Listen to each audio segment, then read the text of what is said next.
आणि यानंतरची बातमी सांगलीतली आहे। कृष्णा नदी काठावरील आयर्विन पुलाजवळ 2 तरुणांचं रेस्क्यू ऑपरेशन करण्यात आलंय। आयर्विन पुलावरनं नदी पात्रामध्ये उडी मारून हे तरुण पोहत होते, मात्र त्यांना पोहताना नदीमध्ये दम लागला। त्यामुळे ते काही काळ नदी पात्रातल्या लाईटच्या खांबाला धरून बसले होते। त्यानंतर आपत्ती बचाव पथकानं रिंगच्या मदतीनं या दोन्ही तरुणांना बाहेर काढलं।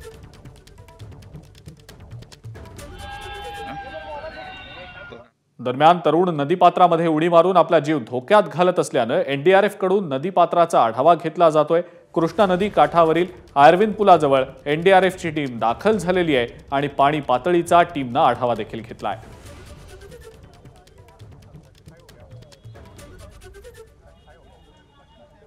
एकीकडे कृष्णा नदीची पाण्याची पातळी 40 फुटाजवळ पोहोचू लागले आणि दुसरीकडे काही तरुण या ठिकाणी आयर्विन पुलावरून अजूनही उडी मारतात। या पार्श्वभूमीवर एनडीआरएफची जी टीम काही दिवसापासून सांगलीमध्ये दाखल आहे, ती टीम आता त्या टीमने येऊन आयर्विन पुलाजवळून पाहणी केलेलं आहे।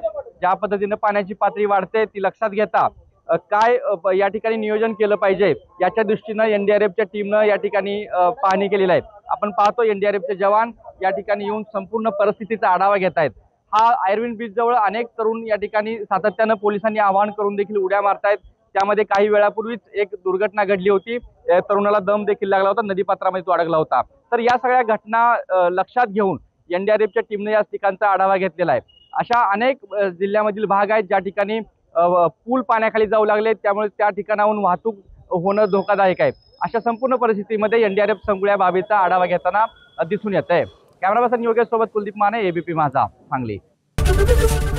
एबीपी माझा, उघडा डोळे बघा नीट।